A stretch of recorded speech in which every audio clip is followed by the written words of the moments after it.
नमस्कार, मैं हूं दिबांग। एबीपी न्यूज के स्पेशल शो प्रेस कॉन्फ्रेंस में आपका स्वागत है। सत्ता के गलियारों में आजकल चर्चा है आजादी और आजाद की। आजाद है गुलाम नबी आजाद की नई किताब। हमारे आज के खास मेहमान, आपका स्वागत है। धन्यवाद। उम्मीद है आप सभी सवालों के सीधे जवाब देंगे बिना इधर उधर गए हुए। नहीं, उस मामले में जवाब में मैं आजाद हूँ जवाब देने में। तो आप क्या कह रहे हैं कि आपने कांग्रेस छोड़ी राहुल गांधी की वजह से? वो सबको मालूम है कि सिर्फ मैं नहीं, तकरीबन 3 दर्जन के करीब यंग ओल्ड, उसमें 90% तो यंग ही हैं लीडर्स कांग्रेस के, जिन्होंने कांग्रेस छोड़ी है उनकी वजह से। राहुल गांधी की अभी मेंबरी गई है, उनसे मकान भी छीना जा रहा है, इसलिए ये पूछ रहा हूँ कि क्या ये सब में जल्दीबाजी हुई? जिस तरह से उनकी देखो, जल्दीबाजी तो हुई है, इसमें कोई शक नहीं। ये ठीक है कि इसमें कोई शक नहीं है कि राहुल गांधी जी हर वक्त खुद ही कंट्रोवर्सी पैदा करते हैं। हर जगह बाहर जाएं तो कंट्रोवर्सी, यहाँ जाएं तो कंट्रोवर्सी। ये उनका कसूर है और एक ही एजेंडा पे 9 साल रहते हैं। हिंदुस्तान में और बड़ी प्रॉब्लम्स हैं, उनके बारे में चर्चा नहीं करते हैं। ये एक साइड है, लेकिन दूसरी साइड है कि बीजेपी ने भी बड़ी जल्दी की डिसमेंबर करने के लिए, मकान लेने के लिए। इसके एक लेड प्रोसीजर्स हैं, उस हिसाब से करना चाहिए। आजाद साहब, मैं पूछना चाहता हूँ, राहुल गांधी से ऐसी नफरत क्या है आपको? आपने जब पहले पार्टी छोड़ी थी तो भी चिट्ठी में उनके बारे में बहुत कुछ जिक्र किया था। अभी भी आप कह रहे हैं कि राहुल गांधी खुद ही सेल्फ गोर करते हैं, खुद ही इतनी बात है। नहीं तो ये नफरत है किस बात की? इतना ज्यादा नफरत की नहीं है।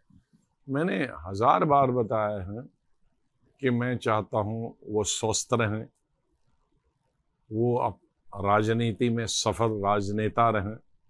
उसको तो चुना ही था हमने, मैं भी उसमें था नेता चुनने के लिए। लेकिन अगर दुनिया सुनेगी कि उन्होंने इस्तीफा क्यों दिया तो दंग रह जाएगी। सुना दीजिए। नहीं कहूँगा। कुछ चीज़ें, कुछ सभ्यता, कुछ कल्चर, कुछ बातें अंदर की होती हैं जो नहीं कहनी चाहिए। वो इंसान का कैरेक्टर दर्शाती हैं कि इंसान किस कैरेक्टर का है। तो वो चीज़ें मैं नहीं बताऊँ। मैंने अगर कुछ बताया है तो वो टिप ऑफ द आइसबर्ग है राहुल गांधी के बारे में, और दूसरा जो है पूरा आइसबर्ग वो मैं कभी बताऊंगा नहीं। क्योंकि पर आजाद साहब, मुझे आपसे यहाँ लड़ाई है। हाँ, आप ये कह रहे हैं कि मैं नहीं बताऊंगा, आप किताब लिख रहे हैं ताकि लोगों को पता चले, आपको क्या मालूम है, क्या उसमें असलियत है। फिर आप कहते हैं कि नहीं, पर मैं कुछ लिखूंगा, कुछ नहीं तो फिर आप किताब मत लिखिए। एक पाठक के तौर पे मेरे साथ तो धोखा हो गया। मुझे लग रहा था कि आप वो सारी वजह बताएंगे, फिर आप रोक लेते हैं। अपना हाथ क्यों रोक लेते हैं? सुनिए, मैं वही बताऊंगा जो किताब में लिखा। हाँ, किताब में लिखा और मैं नहीं कहूँगा तो मैं मुजरिम हूँ। लेकिन किताब मैंने सोच समझ के लिखी है, और उसके बाद जो नहीं कहना वो सोच समझ के नहीं कहना। ये आपके घर में हम बैठे हुए हैं, ये कांग्रेस वालों का आरोप है कि आपने ये घर बचाने के लिए इस तरह से पलटा लिया। इनमें से जितने भी कांग्रेसी लीडर हैं उनको बताओ देश के लिए मच्छर ने भी उनको काटा है कि नहीं? मुझे एक बताइए। ये गुलाम नबी आज़ाद है, इसीलिए तो आज AICC में वो है जो क्लर्की से आया है, जो OSD से आया है। कांग्रेसी ओरिजिनल क्यों नहीं मेरे खिलाफ बोलता? जो 77 का है, 80 का है, क्यों नहीं बोलता? क्योंकि हिस्ट्री वो जानता है हमारी। 77 में हम एक जेल से दूसरे जेल, संजय गांधी से दूसरे से तीसरे जेल, और फिर राजीव गांधी के वक्त में जब पंजाब जल रहा था, वहाँ के मिनिस्टरों ने, होम मिनिस्टर नहीं जाता था, वो पंजाब का था, हमारा स्पीकर नहीं जाता था, वो पंजाब का था। गुलाम नबी आज़ाद में गट्स थे, मिनिस्ट्री छोड़कर पंजाब का इंचार्ज तस्सीम में लिया, और राजीव गांधी ने कहा कि तुमने आज अपने डेथ वारंट साइन किए। तो मैंने पहले 6 महीने का जो प्रोग्राम बनाया, ये 52 लोग उसमें मारे गए मेरे साथी, जिसमें MLAs थे, एक्स मिनिस्टर थे, और पूरे 4 साल जब तक इलेक्शन नहीं रहे मैं इंचार्ज रहा, और 26 दफ़ा मिलिटेंट अटैक का से बचा और 16 दफ़ा एज चीफ मिनिस्टर मैं जम्मू कश्मीर का अटैक से बचा। और जिस एज मिनिस्टर में जम्मू कश्मीर में था ससुराल के, लकली मैं पहली रात को निकल आया कुछ घंटे पहले, जो मिलिटेंटों को पता नहीं था। जिस कमरे में था वो 36 मिलिटेंटों ने उड़ा ली, क्या कहते हैं वो रॉकेट लॉन्चर से। इसलिए तब से हमको बताया गया है कि आपको कहीं भी ऐसी जगह किराए पे या मकान नहीं जहां सराउंडिंग नहीं है। आपके पास दरवाजे पे चाहे कितने भी हो, लेकिन सराउंडिंग मकान पे आपको जैसे रॉकेट लॉन्चर से उड़ा दिया, यहाँ भी उड़ा सकते हैं। देखिए इसमें जयराम रमेश क्या कहते हैं। आपने कहा जयराम रमेश के लिए कि कंप्यूटर बॉय है, हम इसको सीरियसली नहीं लेते। दबंग जी, तो उन्होंने कहा कि नहीं, एक मिनट सुन लीजिए सर। आप उस मित्र का जिक्र कर रहे हैं जिनका डीएनए बदल गया है, उसके बारे में कोई मेरी जानकारी नहीं है। प्रेस कॉन्फ्रेंस में कहा कि जयराम रमेश कंप्यूटर बॉय है और उसको हम पॉलिटिशियन सीरियसली नहीं लेते हैं। हाँ तो मत लीजिए ना, मैं थोड़ी कह रहा हूँ उनको कि मुझे सीरियसली लीजिए। आप राहुल जी को सीरियसली लीजिए, आप उस पार्टी को सीरियसली लीजिए जिस पार्टी ने आपको 50 साल से आपको पहचान दी है, आपको सब तरीके का पद भी दिया है, आपके काबिलियत के ऊपर आपको पद दिया है। खत नहीं लिखना चाहिए था। अगर उनको छोड़ना चाहिए, अगर वो छोड़ना चाहते थे छोड़े, पर जो खत में जिस भाषा का इस्तेमाल किया उन्होंने, वो नहीं करना चाहिए था। सोनिया जी के खिलाफ, राहुल जी के खिलाफ, वो बिल्कुल अनएक्सेप्टेबल है। पार्टी तो उन्होंने बीजेपी के हवाले की है। सर ये पार्टी आज बीजेपी, मोदी जी और बीजेपी हैं, ये कांग्रेस लीडरशिप जो है उसकी वजह से है। वो इनकी मूर्तियां हैं बीजेपी के घर वालों में, वो यही रहना चाहिए सेटअप। तो मेरी वजह से बीजेपी आज नहीं है, उस सेटअप की वजह से है। आपने हमेशा कहा है कि मैं तो कांग्रेस का सिपाही हूँ, कांग्रेस की कल्चर में पला बढ़ा और कांग्रेस ने ही सब कुछ मुझे दिया। नरसिम्हा राव के जमाने में कांग्रेस को दिया, ये मैंने नहीं कहा, उल्टा कही मैंने कांग्रेस को। कांग्रेस ने आपको कुछ नहीं दिया? कांग्रेस को दिया, हाँ 1% मैंने लिया, 99% मैंने दिया। ठीक है, लेकिन आप जब नरसिम्हा राव से लड़ रहे थे 12 अकबर रोड के घर में, आपने कहा कि मैं कभी भी कांग्रेस नहीं छोड़ूंगा, I am all for Congress. ऐसी अब क्या मजबूरी हो गई कि आप विद इन कांग्रेस पार्टी रहते हुए अपनी लड़ाई नहीं लड़ सके? देखो, बहुत लंबे तक कांग्रेस के बीच में हमने लड़ाई लड़ी।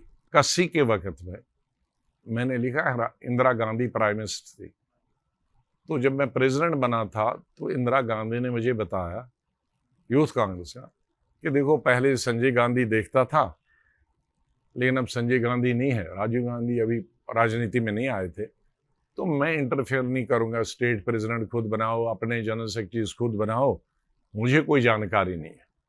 लेकिन उसके बावजूद कि कुछ महीनों के बाद उन्होंने 2 नाम रिटर्न में भेजे और मैंने दोनों नाम रिटर्न में रिजेक्ट करके भेजे कि ये क्राइटेरिया में नहीं आते। तो जब बुलाया उन्होंने दूसरे तीसरे दिन, तो आ गई शिवरिंग कि अभी हट गए। तो उन्होंने कहा एक्सप्लेनेशन करने की जरूरत नहीं है, मैंने तुम्हें इसलिए बुलाया कि keep it up, keep it up, keep it up. ये बुक में है, पर बुक में ये भी है, sycophancy has taken centre stage. तो आजाद साहब, मेरा सवाल मुझे इजाजत दीजिए प्लीज। मैं आपसे पूछ रहा हूँ, Indira is India, India is Indira, 1976 Barua ने कहा। बरुआ। जैल सिंह ने क्या कहा 1982, इंदिरा गांधी जहां चलती है मैं झाड़ू लगाने को तैयार हूं।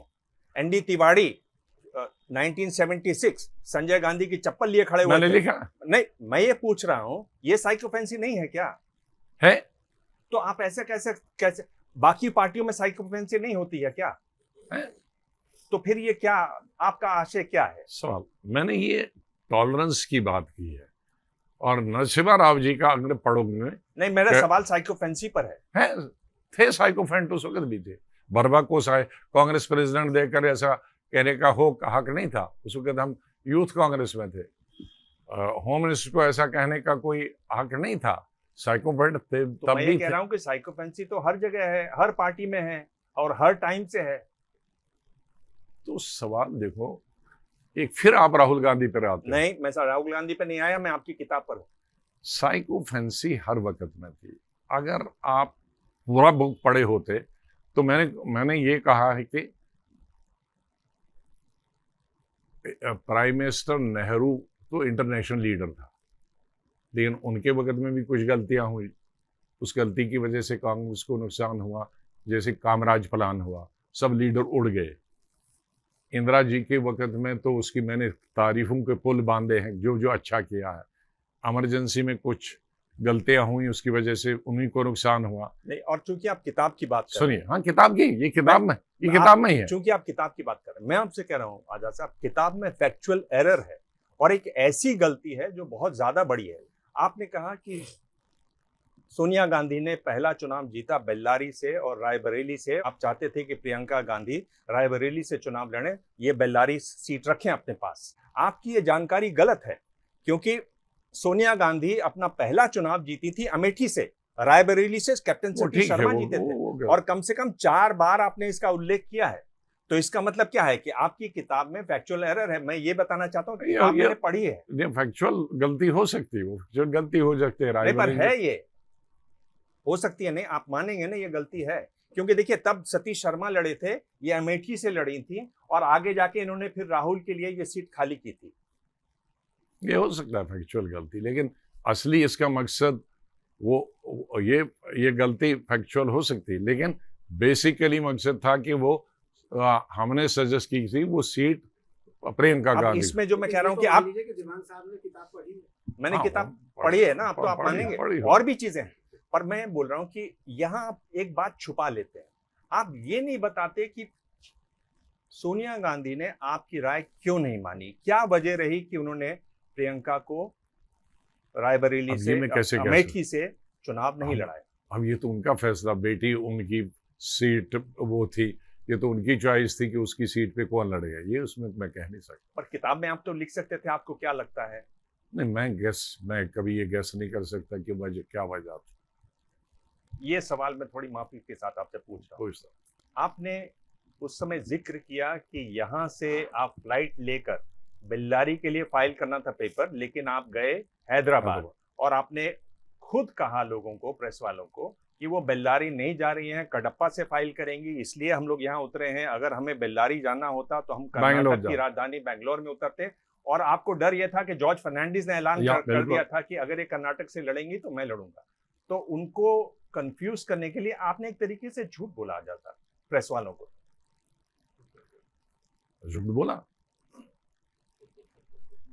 तो मीडिया को आप जितना सुबह से शाम बोलते हो तो सब आपको हो गया कि हम ये करेंगे। आप हर पॉलिटिकल पार्टी सुबह से मीडिया को 10 दफा झूठ बोलती है। आप बीजेपी से आप पूछो कि आपकी पॉलिसी क्या है तो वो आपको बताएंगे, वो आपका उल्टा बताएंगे। कांग्रेस सुबह से बताएंगे कि आपको बीजेपी के खिलाफ बोलना, तो आपको बताएंगे हम बीजेपी के खिलाफ ये बता दें। फिर मेरा छोटा सा सवाल है, क्या नेताओं को इतनी आजादी ठीक है कि वो सुबह से शाम तक झूठ बोलते रहे? ये सवाल झूठ बोलने का नहीं है, एक स्ट्रेटजी थी। तो एक स्ट्रेटजी के तहत हमने उनको बताया वहां नहीं लड़ रहे हैं, यहाँ लड़ रहे हैं। वो एक स्ट्रेटजी थी, वो एक पॉलिटिकल स्ट्रेटजी होती है। पॉलिटिकल लाइक का बादशाह दूसरे बादशाह हमला कर रहा तो वो कह रहेगा इधर से, उसको करना होता पीछे से। पॉलिटिकल स्ट्रेटजी में ये नहीं होता झूठ। आप कहेंगे मुझे दक्षिण से हमला करना है तो आप तो कहोगे ताकि वो आपका दुश्मन दक्षिण के हुकूमत करेंगे, लेकिन आप तैयारी कर रहे हो पूरब से। बादशाहों के जमाने में इस तरह की बादशाह नहीं, हर हुकूमत में पॉलिसी वही रहती है।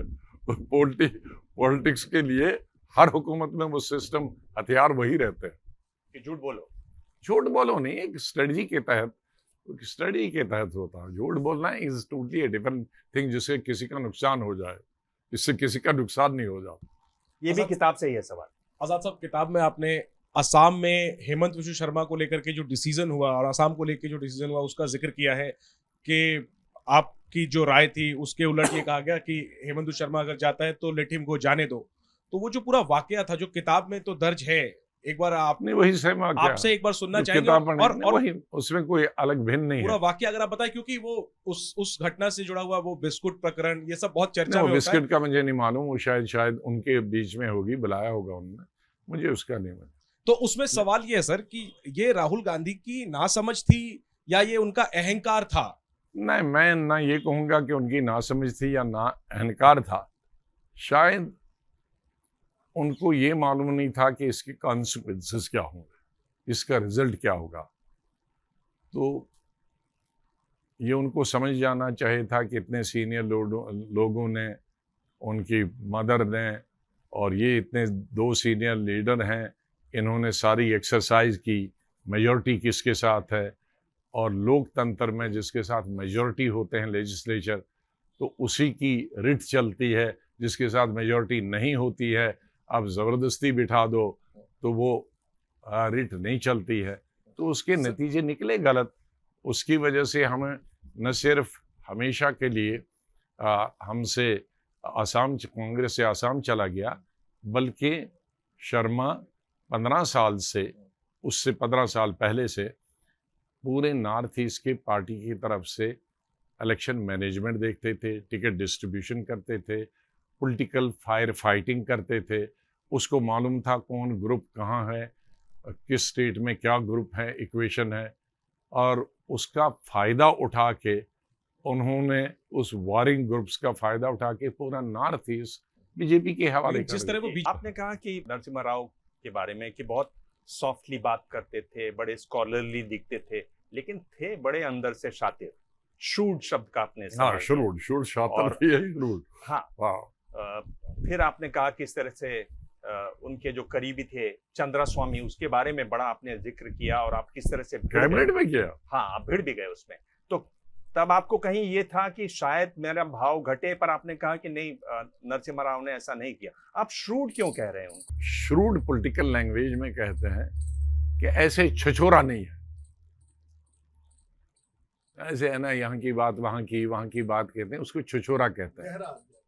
तो जो गहरा आदमी हो, पढ़ा लिखा हो, बड़ा मुदब्बिर हो, पॉलिटिकल लैंग्वेज में इसे नेगेटिव सीट नहीं, पॉलिटिकल लैंग्वेज में ये क्रेडिटेबल है, पॉजिटिव चीज। ये पॉजिटिव है, पॉजिटिव, एक्स्ट्रा पॉजिटिव है, एक्स्ट्रा पॉजिटिव है। हाँ, एक्स्ट्रा पॉजिटिव, पॉजिटिव ही रखें ना। He is a shrewd politician, that means he is extra, he is not an ordinary politician. क्या हम नेहरू को कह सकते हैं he was extra shrewd? No, he was a shrewd politician. Nehru ji, Very shrewd. Indira Gandhi, every politician, they were very shrewd politicians. Narendra Modi, He is also a shrewd politician. Any successful politician, unless he is a shrewd politician, cannot be a successful politician. अब नरेंद्र मोदी को आपने shrewd politician कहा और आपने किताब में भी थोड़ा उनके बारे में लिखा है। आप नरेंद्र मोदी जी में क्या चीज आपको पसंद है? उनकी लीडरशिप, उनकी आइडियोलॉजी, और एक सेकंड, और नरेंद्र मोदी को के अंदर कोई इंदिरा गांधी जैसी कोई समानता देखते हैं आप? देखो, एक रेफरेंस है, उसकी बाल की खाल निकालते हैं। मैंने एक शब्द बताया, यही तो कांग्रेस को इंटॉलरेंस है। ये दूसरों को कहते हैं इंटॉलरेंट, लेकिन खुद उनसे 10,000 गुना इंटॉलरेंट है। उनको नेहरू जी की अच्छाई हमने लिखी, वो नजर नहीं आती। इंदिरा गांधी की अच्छाइयाँ लिखी हैं, पुल बांधे, उसकी नजर नहीं आती। संजय गांधी के अच्छे काम को सराहना, उसको नजर नहीं आता। राजीव गांधी की सराहना की, वो अच्छे नहीं आते। सोनिया गांधी की वो नहीं आते नजर। मोदी की हमने इतने कहा कि 7 साल हमने एज लीडर ऑफ अपोजिशन, जितना तमाम लीडरों का 70 साल नहीं होगा किसी प्राइम मिनिस्टर के खिलाफ, उस हाउस में और इस हाउस में, मैंने उनकी कोई 7 साल एज लीडर ऑफ अपोजिशन हर प्राइम मिनिस्टर, हर राष्ट्रपति के फंक्शन में बुलाया जाता है, ऑफिशियल फंक्शन हो, हर बार। गुलाम नबी आजाद एज लीडर ऑफ अपोजिशन एक फंक्शन नहीं अटेंड किया। बुलाया गया, 100% बुलाया। आप गए नहीं गया। गुलाम नबी आजाद 7 साल में सिर्फ एक दफा उनके कमरे में गया है प्राइम मिनिस्टर के, वो भी राहुल गांधी के साथ, राहुल गांधी की रिक्वेस्ट पर।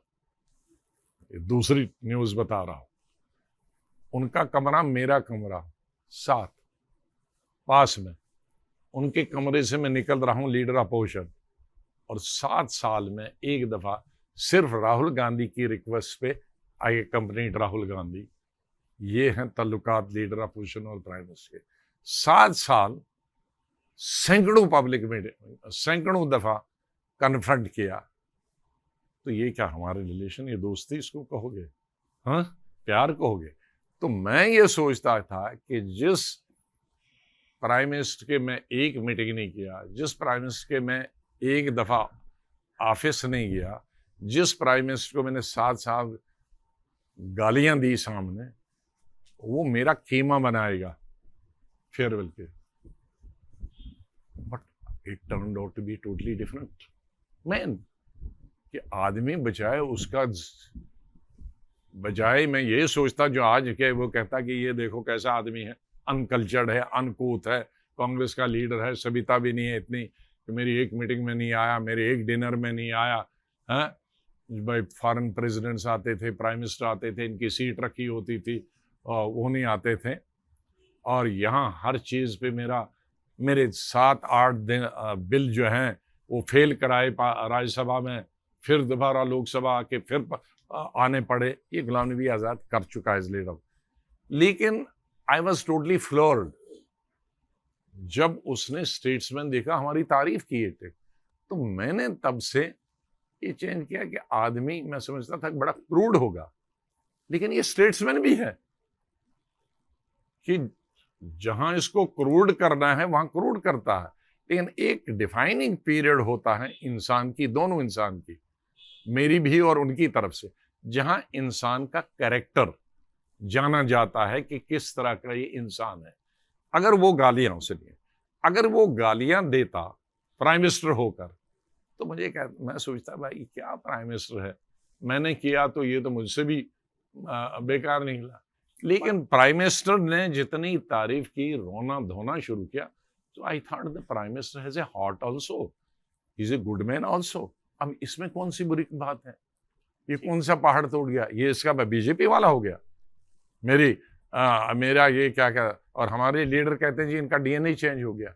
क्या गंदी लैंग्वेज, क्या रॉटन दिमाग है, क्या सोच दिमाग है। दे एक्सपेक्टेड कि मोदी प्राइम मिनिस्टर मुझे गालियां देता तो then they would happy, but he was giving farewell to a leader opposition.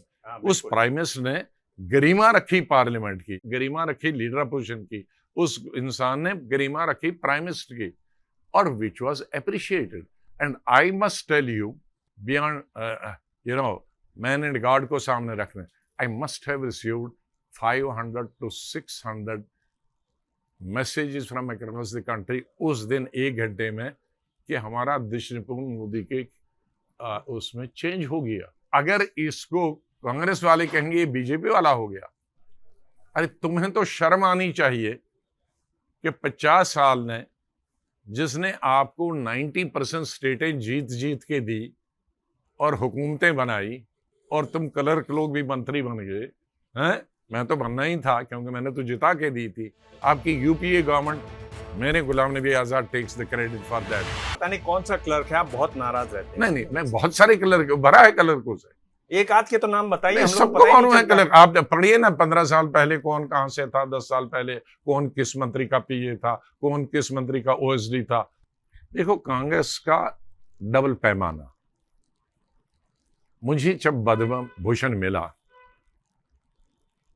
कई लोगों ने गवर्नमेंट को कहा कि गुलाम नबी आजाद चीफ मिनिस्टर जम्मू कश्मीर थे, इनकी परफॉर्मेंस बहुत थी, इनके इतने अटैक हुए, लेकिन आपने डिप्टी सीएम को जो दूसरी पार्टी के उनको पद्म भूषण दिया और चीफ मिनिस्टर को नहीं दिया।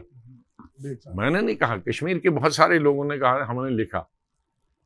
शायद वो सोचकर उन्होंने किया है कि भाई ये गलती हो गई, जो प्रो इंडिया वहाँ एजेंडा चला रहा था उसको छोड़कर हमने डिप्टी को रीजनल पार्टी को दे दिया। ये उनकी रियलाइजेशन होगी, मुझसे कभी डिस्कस नहीं कर रहा, लेकिन पोस्टमार्टम करने के बाद बहरहाल दिया तो दिया। जब मेरे डिप्टी सीएम को दे सकते थे 1 साल या 2 साल पहले, हमें देने में क्या थी। कश्मीर में इतने, हमने पंजाब में इतना काम किया था, रिट्रीव किया था पंजाब को मिलिटेंसी से। सब पंजाब वालों को मालूम है, किसी से पूछे जो उस पार्टी में भी है, अपनी पार्टी, आप पार्टी, बीजेपी, अकाली दल, उनको सब पूछे, उसको एक्नॉलेज कर। लेकिन मुझे कहा कि ये डीएनए बदल गया, मोदी ने दे दिया। किसी ने ट्वीट पॉजिटिव नहीं किया, उल्टा किया। लेकिन उससे पहले 1 साल दूसरे आसाम के चीफ मिनिस्टर को, वही जिसको हम हटाने की बात है, उसको पद्म भूषण मिला, तो राहुल गांधी ने उसको और एआईसीसी ने उसको स्टेटमेंट और प्रेस कॉन्फ्रेंस करके बधाई दी। पर ये जो मैं पूछ रहा हूँ, ये जो बिदर वाला है, तो ये हेट्रेड देखिए, ये हेट्रेड वहां से है, यहां से नहीं है। हाँ, आगे चलें। ये एक चीफ मिनिस्टर को, एक्स चीफ मिनिस्टर को मिले तो उसको एआईसी स्टेटमेंट दे दे हेल करने के लिए और बधाई दे दे, और दूसरा चीफ मिनिस्टर दे दे जितनी इतनी असम की भी मैंने ही रिट्रीव करी थी, उन्होंने ही करी थी। मैं राजीव जी के वक्त में एमओएस होम था और मैं मिजोरम अकॉर्ड, असम अकॉर्ड और पंजाब अकॉर्ड का इंचार्ज था as minister of state home. इस पर आगे चलें, इसलिए उनको ये तमाम चीजें मालूम नहीं है ना। आगे चलें आजाद साहब। ये शाह राशिद अहमद कादरी जिनको मिला है, पद्मश्री मिली है, ये कांग्रेस के ज़माने में भी अप्लाई किया, उन्होंने 5 बार अप्लाई किया। जब मोदी सरकार आई तो उन्होंने कहा कि अब तो उम्मीद ही नहीं है, और उन्होंने कहा कि ये तो बड़ी बात हुई कि इस सरकार में मुझे पद्मश्री मिली। नक्काशी का काम करते हैं बिजली आर्ट जी। तो क्या आपको लगता है कि ये एक बदलाव है उस समाज में, और ये कांग्रेस के वोटर रहे हैं, कह रहे हैं इस बार बीजेपी को वोट देंगे? देखो, कांग्रेस को भी एक सोच में बदलाव लाना चाहिए। मैं अगर आज किसी माइनॉरिटी की बात करूंगा तो कहेंगे अब ये कांग्रेस से बाहर है। मैंने 93 की बात लिखी है, इंटरव्यू में है मेरा पूरा, कि जब हमने पोस्ट बाबरी मस्जिद, ये 4 स्टेटें डिसॉल्व की, 1 साल के बाद इलेक्शन हुए, लेकिन एक इलेक्शन और हो गया दिल्ली का, वो ड्यू था, तो 5 इलेक्शन हुए। 2-3 हम स्टेट हार गए, 2-1 जीत गए, 2 हार गए। वर्किंग कमेटी में सौभाग्य से तब उस जमाने में इलेक्शन हारने के बाद हफ्ते में ही उसका पोस्टमार्टम होता था। जैसे कि आज 14 का भी नहीं हुआ अभी तक पोस्टमार्टम, और 19 का भी नहीं पोस्टमार्टम हुआ। बहुत सारी पैरेलल्स है ना जो हम अंदर रहे, जिनको मालूम है। जो वहां बैठे हैं उनको ये सब चीजें नहीं मालूम है। तो 1 हफ्ते के बाद हुआ, और सब्जेक्ट क्या था? बड़ा इंपॉर्टेंट सब्जेक्ट, कि भाई मुस्लिम्स और दलित ने वोट नहीं दिया इसलिए हार गए। तो मेरे इंटरव्यू में आप ध्यान से पढ़ना, मैं फर्स्ट स्पीकर था, लास्ट स्पीकर था। ये भी हिंदुस्तान की वर्किंग कमेटी में हिस्ट्री में शायद पहला होगा कि एक ही स्पीच पे वर्किंग कमेटी बर्खास्त हो गई। I was the first speaker in law. इनके घर पे थी प्रधानमंत्री नरसिम्हा राव जी के, तो मैं 1 घंटा बोला कि क्यों देंगे आपको मुसलमान वोट, और क्यों देंगे आपको एससी वोट। तो मैंने, ये मेरी बुक में मैंने कहा कि एससी को रिजर्वेशन तो कॉन्स्टिट्यूशन ने दी, लेकिन रिस्पेक्ट तो हमारे समाज ने दी थी, वो आपने दी नहीं दी। उसको आप भी एससी भी की तरह भी ट्रीट करते हो। मैंने कहा अभी केसरी जी ने पार्लियामेंट में, राज्यसभा में जवाब दिया कितने मुसलमान गवर्नमेंट ऑफ इंडिया की सर्विस में है, उसने कहा 1%। तो मुझे बताइए, इतना ही 1% बिजनेस में है, तो 99% उसका मतलब है मुसलमान के बाहर मिलता है बिजनेस भी और नौकरी भी। तो आपको सरकार बनाने के लिए एक ही दफा 50% से ज्यादा आए, आपको सरकार बनाने के लिए 40% चाहिए। तो उस जो 99% फायदा उठाते हैं, उनको क्यों नहीं कहते हो कि आप 60% 70% दे दो? वो तो 50% नहीं देते हैं। तो इन्होंने 2% नहीं दिया, तो इस पर वर्किंग कमेटी हुई।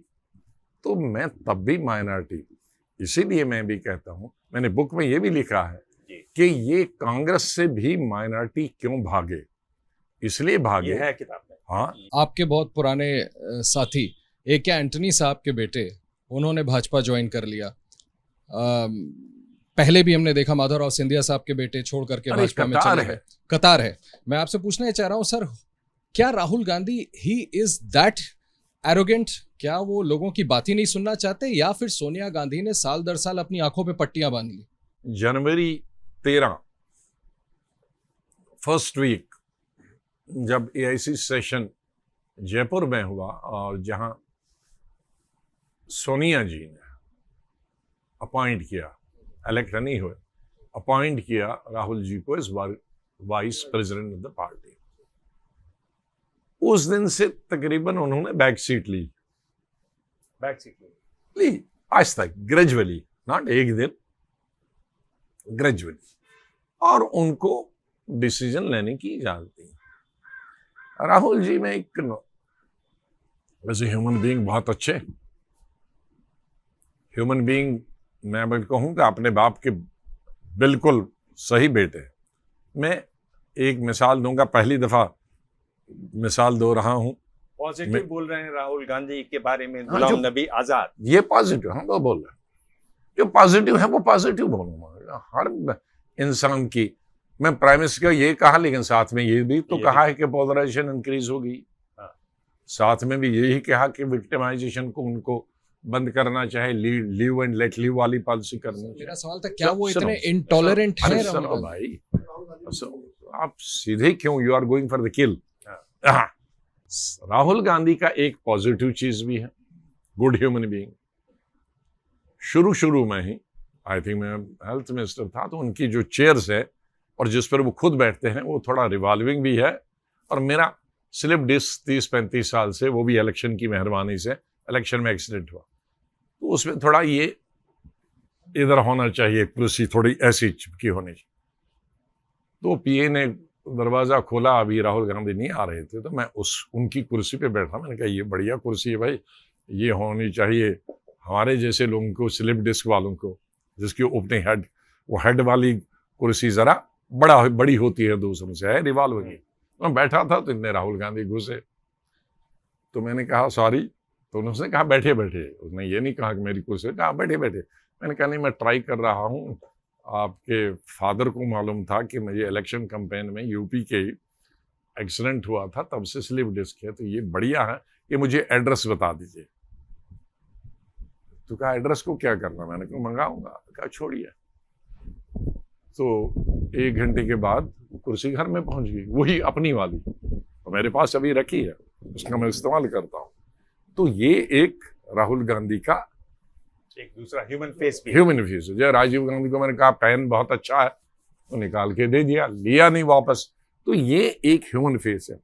राहुल गांधी का जो दूसरा प्रॉब्लम है कि वो डिस्कशन में अनलाइक अपने बाप के एंगेज नहीं होते हैं, और politics is discussion and discourse. मैंने उसके बाप को, मैं जब जनरल सेक्रेटरी था, कई चीजें देखता था, ऑर्गेनाइजेशन, पार्लियामेंट्री बोर्ड, फला, एक दिन 8 घंटे प्राइम मिनिस्टर का 8 घंटे जनरल सेक्रेटरी से डिस्कस करना, और तकरीबन 10 उनकी मीटिंगें जो थी कैंसिल करना कि भाई या तुम मुझे इन पे सेटिस्फाई करो या मैं करूंगा। मे बी कुछ मैंने सेटिस्फाई किए, कुछ इसने हल निकाला। ही कैन नॉट, 2 मिनट ये करना है तो कर दो। अरे वो गलत कर रहे हो। यही असम का, you should have discuss, you tell me क्यों नहीं हो सकता है, क्यों वजह है। हम कहेंगे ये हुआ, नो ये नहीं चेंज होगा, तो बेड़ा गर्क हो गया ना भाई, चेंज हो गया। अगला तो सवाल। ये राहुल जी को I wish him well. Please, भगवान के लिए अगर तुम्हें राजनीति करनी है, राजनीति फर्स्ट ऑफ ऑल जिसको मालूम होगा उस स्टेट के बारे में आदमी, उनसे डिस्कस करो, और टाइम की मत करो। टाइम तो आपके पास टाइम ही टाइम है भाई। आजाद साहब, आप प्राइम मिनिस्टर नहीं है, कुछ नहीं है, डिस्कस करो और फिर अगले का समझ लो, अगर वो अगला ठीक है तो कंसीड करो। ये नहीं कहना कि मेरी बात सुनी जाए।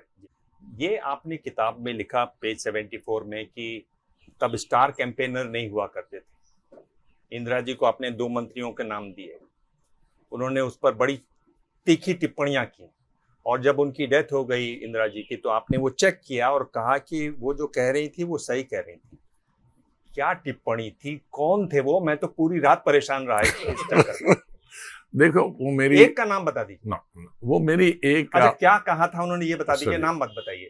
अच्छा ये बता दो। हाँ, क्या और कहा? ये भी एक है कि मेरी आखिरी मुलाकात जो है इंदिरा जी से, अगेन सलाह के लिए, that is again drawing the comparison between the Prime Minister of India and her grandson, who is not a Prime Minister of India, and a Prime Minister of India who was, I was उनके बच्चों की as का, बल्कि दोनों बच्चों से मैं छोटा था, और आज मेरे बच्चों के बराबर उनके जिनसे मैं कंसल्टेशन है उनको शर्म आती है हमसे कंसल्ट करने। तो इंदिरा गांधी ने हमें फोन आया 4 बजे, इंदिरा जी बुला रही, मैं घर में गया और ड्राइंग रूम में बिठाया। उस ड्राइंग रूम में, उनके प्रेसिडेंट ड्राइंग रूम में पहली दफा और आखिरी दफा है किताब। और वो 2 मंत्रियों के बारे में कहा क्या था? उन्होंने कहा कि मैंने आपको बुलाया इसलिए मैं श्रीनगर 2 दिन छुट्टी जाती, मैं जाऊं कि नहीं। हाँ, अब कह रही है छुट्टी जा रही है और मुझसे पूछ रही, और जाऊंगी तो कैसे जाऊंगी, वो पूरा डिटेल पढ़ ले लो। मैं एक कंसल्टेशन, आज के राहुल जी मुझे पूछेगा कश्मीर जाना है कि नहीं, हाँ, और जाना है तो कैसे जाना है, कहाँ रखना है, कैसे करना है। मैं कंसल्टेशन की बात करता हूं कि क्यों we were dying for Indira Gandhi. क्या थे, आई वॉज जैसे जूनियर मिनिस्टर, डिप्टी मिनिस्टर, हाँ। तो बाद में उन्होंने कहा अच्छा तुम्हें मैंने बताई, ये खत्म हुआ कश्मीर वाला, तुम्हें मैंने बताया था वो कंपेन कमेटी, हाँ, वो कंपेन कमेटी मुझसे बनाते थे, क्योंकि यूथ कांग्रेस में बैठकर ये कॉम्बिनेशन रीजनल कौन क्या कुछ था, तो बताइए। तो मैंने बता दिया, मैंने कहा लेकिन मुझे नहीं मालूम था कि आप अभी पूछेंगे, आप उधर से कश्मीर से आकर मैं दूंगा। हाँ, कहा वैसे ही बता दो। मैंने बता दिए 10-15 जो मुझे याद थे। तो 2 के बारे में कहा, एक तो सिर्फ बच्चे ही पैदा करता हाँ, और सोता रहता। अच्छा, तो अब नाम नहीं बताऊंगा उसका, अब हम लोग ढूंढेंगे किसके सबसे ज्यादा बच्चे थे। अच्छा, और सोता रहता था। अच्छा, दूसरा, और दूसरा भाषण लंबे चंबे करते हैं लेकिन हॉलो भाषण होता है, ही डजंट मीन इट। उनके मरने के बाद, क्यों फिर तो उसके बाद तो मुलाकात ही नहीं हुई, मैं दक्षिण चला गया, और उसके बाद हॉस्पिटल में उनकी डेड बॉडी तभी पहुंचा। तो मैंने मालूम किया उसके 8 बच्चे थे, और फिर मालूम किया कि ये सोता कब था। तो कहा इंदिरा जी के वक्त में ये जूनियर मिनिस्टर थे पार्लियामेंट्री अफेयर्स से, तो हमेशा पार्लियामेंट्री अफेयर्स मिनिस्टर वहीं रहता है, और कैबिनेट मिनिस्टर और मिनिस्टर ऑफ स्टेट की सीट पीछे होती। वो पता नहीं कैबिनेट था या स्टेट था। तो फिर पीएम कोई सवाल अचानक पूछे तो पीएम हमेशा मोदी जी हूँ या नेहरू जी हूँ पीछे देखते हैं कि पार्लियामेंट्री अफेयर्स मिनिस्टर बताए कि क्या घटना। वो पीछे देखती थी, वो सोया होता था। हाँ, तो निकला कि वो ठीक था। और दूसरे के बारे में तो ये मुझे मालूम था, मैंने कई भाषण उनसे कराए थे, लेकिन ये मालूम नहीं था कि वो हॉलो था उनको, क्योंकि वो उनके मंत्रिमंडल में कैबिनेट मिनिस्टर भी रहे थे, मिनिस्टर ऑफ स्टेट भी रहे थे। तो प्राइम मिनिस्टर, मैं तो खाली पब्लिक में जानता था कि he was a good orator, लेकिन हम भी जानते हैं कि कई ऑरेटर सिर्फ ऑरेटर होते हैं लेकिन अंदर खोखले होते हैं, घर में कोई नहीं होता। हाँ, तो कई अच्छे ऑरेटर होते हैं अटल जी के वक्त में कि उनके पीछे भी कुछ होता है और आसगी मटेरियल। तो उन्होंने कहा जी वो ही डजंट मीन इट, मतलब खोखला। तो इतना तो बता दिया आपको जी। सिर्फ ये इशारा कर दूं कि किताब मैंने पढ़ी हुई है। आपने ये भी बताया कि इंदिरा जी ने आपसे क्यों पूछा था कश्मीर जाने से पहले, क्योंकि उससे पहले जब वो वहां पर गई थी तो एक बड़ा वाकया हो गया था जिससे वो बहुत नाराज हुई, इसलिए किताब पढ़े लोग उस वाकया को भी। हाँ, ये आप किताब पढ़िएगा तब आपको पता चलेगा। मुझे मालूम है पर मैं बता नहीं रहा हूँ। बहुत अच्छा, आपकी किताब की पब्लिसिटी भी कर रहा हूँ। बहुत धन्यवाद। ये बताइए कि खड़गे साहब जो आए हैं, क्या कोई बदलाव आया है? बहुत छोटा जवाब। काश बदलाव आया होता, काश बदलाव आया होता, और हम फिर वापस जाते अगर बदलाव होता। मैं अब आपसे सवाल पूछ रहा हूँ आजाद साहब, इसमें आपको कुछ नहीं करना है, मुस्कुराना है केवल। 2 ऑप्शन मैं आपको खुद दे रहा हूं, आपको उनमें से एक चुनना है या कहना है कि मैं सवाल का जवाब नहीं दे रहा। तीसरा ऑप्शन आपके पास ये है। बजट सेशन अभी खत्म हुआ, पूरा एक तरीके से धुल गया। आपको क्या लगता है कि कौन जिम्मेदार है? विपक्ष जिम्मेदार है या सरकारी पक्ष जिम्मेदार? दोनों। पार्लियामेंट में मैं 3 प्राइम मिनिस्टरों के साथ पार्लियामेंट्री अफेयर्स मिनिस्टर रहा हूँ, और मेरा हमेशा मानना है पार्लियामेंट का चलाना दोनों की जिम्मेदारी है और गिव एंड टेक है। 2024 में जो चुनाव हो रहे हैं उसमें मोदी जी को ज्यादा चुनौती कौन दे पाएंगे, बड़ी चुनौती कौन दे पाएंगे, राहुल गांधी या अरविंद केजरीवाल? मुझे ये नहीं मालूम।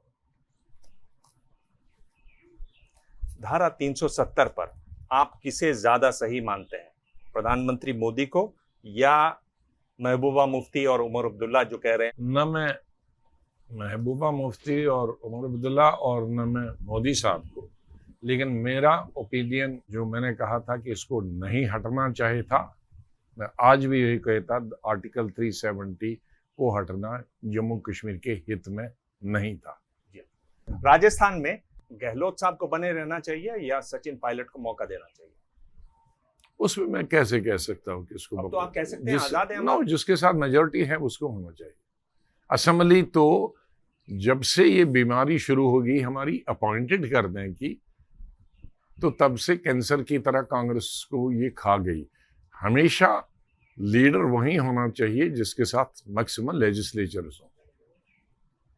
कांग्रेस में बिना रीढ़ के, आपने किताब में लिखा स्पाइनलेस नेता कब ज्यादा थे, इंदिरा जी के जमाने में या राजीव जी के जमाने में?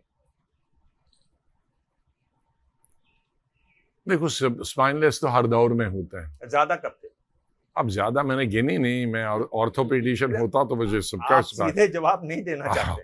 ऑर्थोपेडिशियन होता, लेकिन स्पाइनलेस हर दौर में होते हैं, हर सब रजीम में होते हैं और हर पार्टी में होता है। बदले की राजनीति कौन करते हैं, प्रधानमंत्री मोदी या राहुल गांधी? देखो, जिसको जहां मौका मिलता है वो करता है। कोई जबान से करता है, कोई एक्शन से करता है। आखिर में अगर आप कोई शेर सुनाना चाहें और आप मदद चाहें तो किताब में है शकील बदायूं का शेर, वो जो है जिसमें दोस्त बन के दगा न दे, अगर आप उसकी कुछ लाइन सुनाना चाहें। नहीं, मैं उसमें कहूंगा कि खुद किए तुमने अपनी दीवारों के सुराख, खुद किए तुमने अपनी दीवारों के सुराख, अब कोई झांक रहा है तो शिकायत कैसी? ये अगर फाड़ते नहीं ऑर्डिनेंस तो ये आज उसी का शिकार नहीं होते। तो तुम्हें खुद ही फाड़ा, सुराख किया, और अब कोई झांक रहा है तो अब तुम चला रहे हो, शिकायत क्यों कर रहे हो? आजाद साहब बहुत बहुत धन्यवाद। और मुझे लगता है कि जो आपकी किताब है उससे कहीं ज्यादा साफगोई से आपने इस इंटरव्यू में बात की। बहुत बहुत धन्यवाद। और कई नई चीजें बताई जी, और जो बुक में भी दी, नई चीजें भी अब दिवांग जी आए हैं हमारे घर पे, हमारी वो आए हमारे घर पे, हमारी किस्मत, कभी हम उनको देखते हैं, कभी अपने घर को देखते हैं। गालिब का शेर आपने सुना दी, बहुत बहुत धन्यवाद आपका। बहुत प्रेस कॉन्फ्रेंस में आज इतना ही, अगले हफ्ते मिलेंगे एक और खास मेहमान से। तब तक देखते रहिए एबीपी।